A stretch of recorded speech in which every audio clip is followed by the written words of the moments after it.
Hello friends, आदाब, नमस्कार, सत श्री अकाल।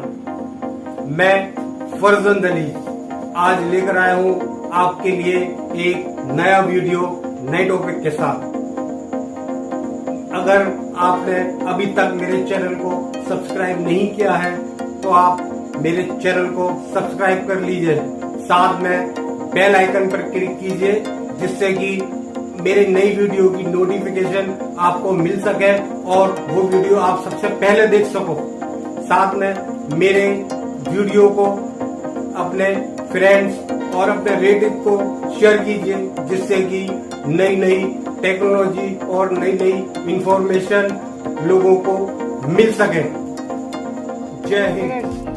सब्सक्राइब कीजिए मेरे YouTube channel tax help with Farzand Ali को, साथ में बेल आइकन पर क्लिक कीजिए जिससे कि मेरी वीडियो की नोटिफिकेशन आपको मिल सके और आपको मेरी वीडियो सबसे पहले देखने को मिले।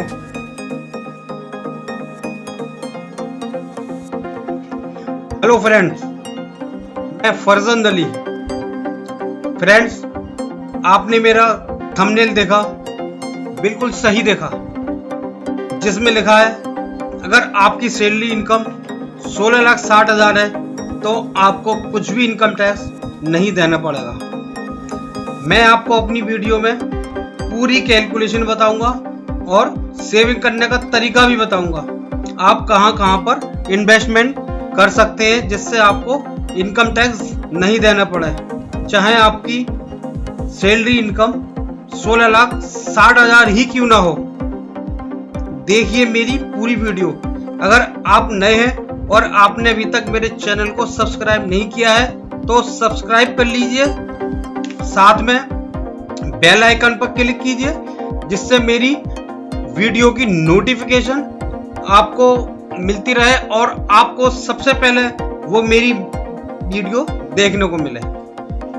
इस वीडियो को आप अपने रिलेटिव, अपने फ्रेंड्स या वगैरह को शेयर कीजिए और उनको भेजिए जिससे कि उनको भी ये जानकारी मिले और इन्फॉर्मेशन मिले और जिससे उनको भी फायदा हो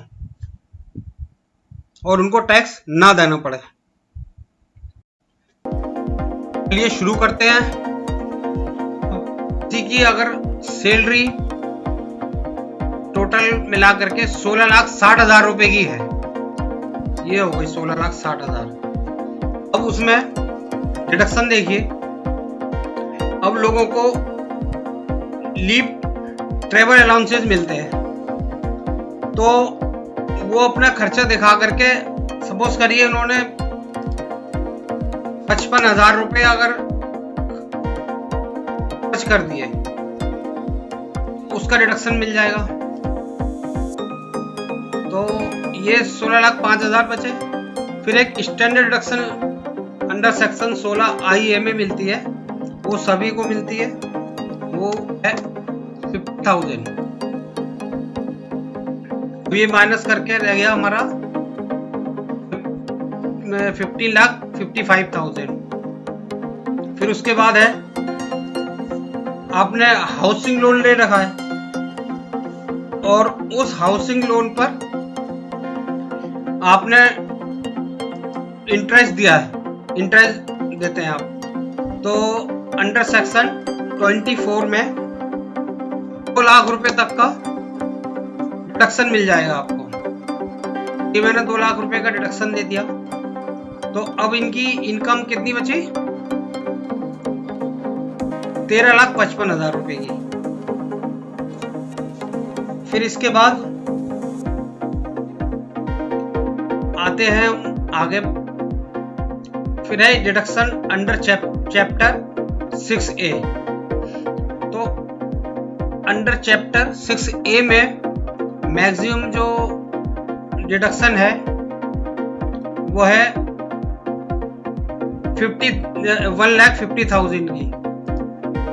तो हम इसको 1,50,000 की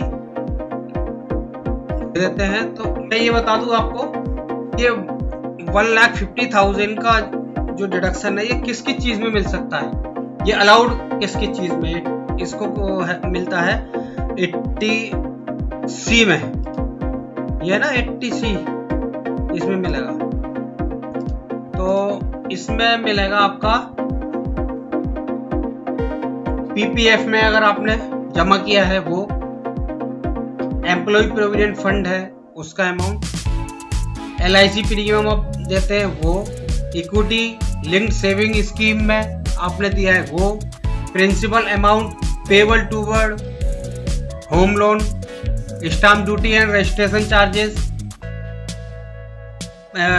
for purchase of property, Sukanya Sunidhi योजना SSY योजना कहते हैं उसको, और नेशनल सेविंग सर्टिफिकेट NSC भी शॉर्टकट में बोलते हैं उनको, और सीनियर सिटीजन सेविंग स्कीम, उसमें जो भी आपने इन्वेस्टमेंट किया है, ULIP में दिया है, tax saving FDs of 5 years,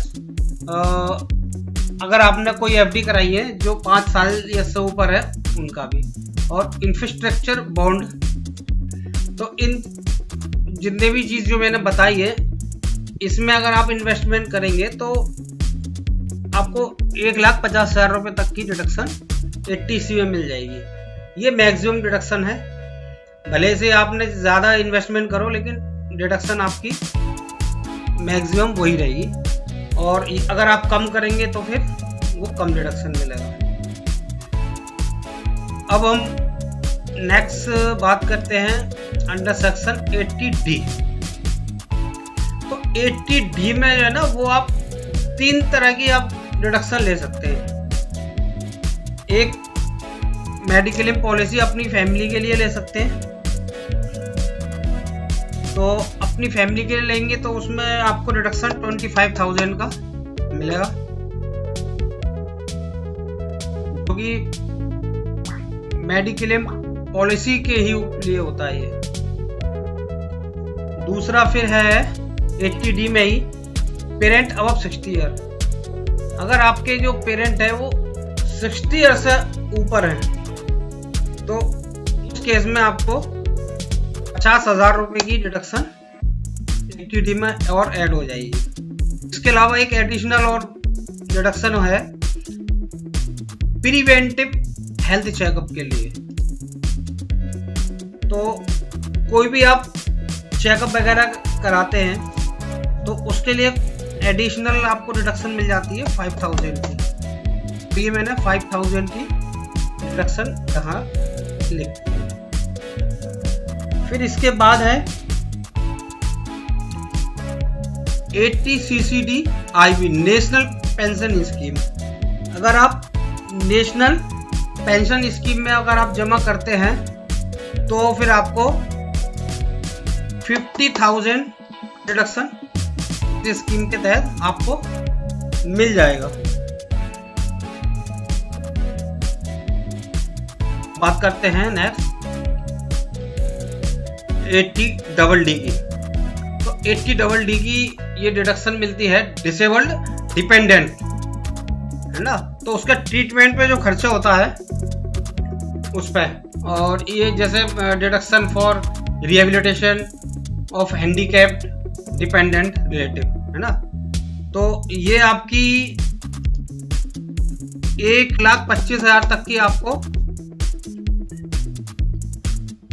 section 80DD में डिडक्शन मिल गई आपको, है ना।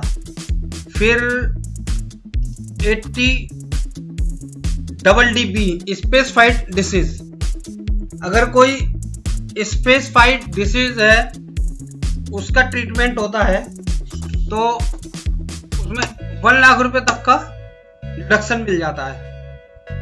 ये इसकी लिस्ट है कि ये डिसीज है, उसका अगर कोई आप ट्रीटमेंट कराते हैं उसके लिए मिल जाता है। इसके अलावा फिर इंटरेस्ट ऑन होम लोन, जो एक अलग से एक डिडक्शन मिलती है, जो कि 1 अप्रैल 2019 टू 31 मार्च 2020 के बीच में अगर वो खर्च किया है मिल जाएगी उसकी डिडक्शन।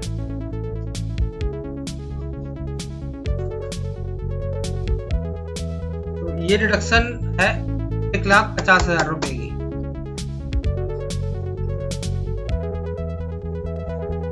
इसके बाद एक डिडक्शन मिलती है अंडर सेक्शन 80E में, वह एजुकेशन लोन। अगर आप लोन लेते हैं एजुकेशन के लिए तो उसमें 1,50,000 की आपको डिडक्शन मिल जाती है। ये फिर नेक्स्ट है 80G। तो 80G जो होती है वो होती है डोनेशन। तो डोनेशन भी कई तरह की होती है। एक 100% होती है, जैसे PF रिलीफ फंड जो गवर्नमेंट को दी जाती है, तो वो 100% का आपको डिडक्शन मिल जाता है। इसके अलावा चैरिटेबल वगैरह को इंस्टीट्यूशन को देते हैं तो उसका अलग रूल है। तो फॉर्मूले के हिसाब से उसमें अमाउंट निकाला जाता है, जो एग्जम्पशन मिलती है उसकी, यह डिडक्शन मिलती है। तो अगर आप 50,000 रिलीफ फंड को दे देते हैं, ये 50,000 की आपको डिडक्शन मिल जाएगी।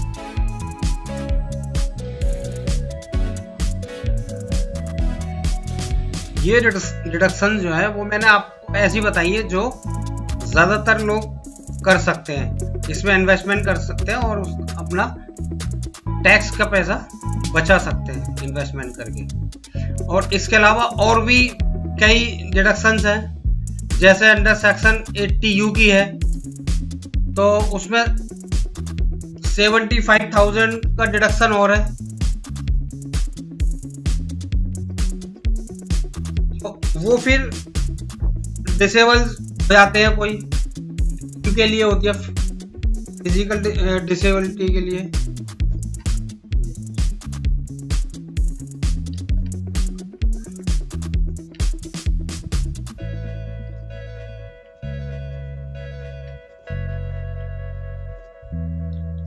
तो मैं ये 75,000 रुपए का वो डिडक्शन नहीं ले रहा हूँ, क्योंकि ये तो फिर अलग ही है। वो तो फिजिकली डिसेबल हो गया तो बंदा क्या काम करेगा, तो इसको छोड़िए, ये तो सेविंग का वो नहीं है। तो कुल मिलाकर के हम ये अगर जोड़ेंगे तो ये हमारी डिडक्शन बैठेगी 8,55,000, है ना।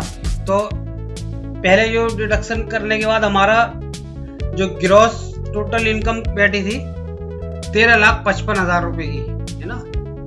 तो इसमें से हम 8,55,000 रुपए ये इसको माइनस कर देंगे, इसकी डिडक्शन मिल जाएगी। तो ये हमारे पास कितना बचा, 5 लाख रुपए। तो 5 लाख पर जो है वो कोई टैक्स नहीं होता, लेकिन इस पर यह है कि अगर 5 लाख से ऊपर अगर होती है तो उस पर टैक्स देना पड़ता है।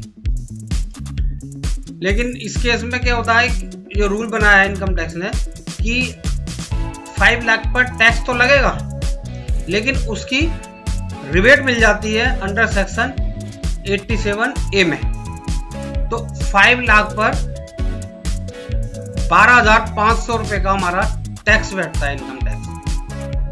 लेकिन ये सारा का सारा रिबेट मिल जाती है इसकी, ये अंडर सेक्शन 87A में ये मिल गई हमें 12,500 की रिबेट। तो हमारा टैक्स, टोटल टैक्स क्या हो गया, टोटल टैक्स हो गया हमारा नील। तो देखिए, आपको कोई भी टैक्स नहीं देना। अगर आपकी सैलरी इनकम 16,60,000 रुपए की है तो आप इस तरह से पूरा अपना सेविंग प्लान बना सकते हैं, जिससे कि आपका कोई भी टैक्स नहीं बनेगा। फ्रेंड, आई होप ये वीडियो आपको पसंद आई होगी। अगर आपको मेरी वीडियो पसंद आई है तो इस वीडियो को अपने रिलेटिव, अपने फ्रेंड, सभी लोगों को शेयर कीजिए, जिससे कि उन तक ये वीडियो पहुंचे और उनको ये जानकारी और इंफॉर्मेशन मिले। नमस्कार फ्रेंड, सब्सक्राइब कीजिए मेरे YouTube channel tax help with Farzand Ali और साथ में प्रेस कीजिए बेल आइकन पर, जिससे मेरी नोटिफिकेशन आपको मिल सके और आप मेरी वीडियो को सबसे पहले देख सकें।